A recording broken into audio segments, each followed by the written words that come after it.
Asnjëherë nuk kam pasur mundësi që kur kemi zgjedhje të shkurta, në afat të shkurtër, të dërgojnë ekipin e. Sa i përket vëzhgimit të ndërkombëtar, mundësia është edhe më e vogël për datën 21 dhjetor. Meqense unë jam institucioni që gjithnjë i dërgoj kërkesë Bashkimit Evropian, më konkretisht Parlamentit Evropian për të dërguar delegacione, ata asnjëherë nuk kam pasur mundësi që kur kemi zgjedhje të shkurta, në afat të shkurtër, të dërgojnë ekipe monitoruese të stilit çfarë na duhen neve.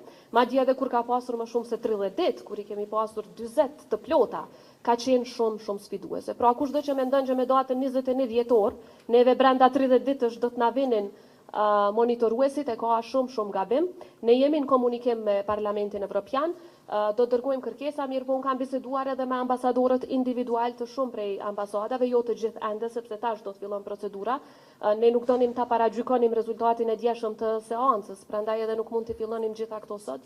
Ambasadat këtu do të jenë, nëse nuk është një ambasador, janë zëvendës ambasadorët, ato nuk mbesin të zbrazura.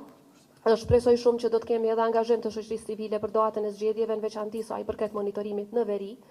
Siç e dini, në disa palë zgjedhjet e fundit nuk ka pas asnjë problem, asnjë keqpërdorim. Dhe të gjitha partitë politike i kanë aty vëzhguesit e vet, komisionerët e vet, ata nuk shkojnë askund. Po ashtu mos harrojmë, edhe data 28 është ditë pune, ne qyshat natë do t'i dim rezultatet preliminare për partitë politike në kontekstin e kush sa vota i ka marrë dhe kush çfarë përqindje ka.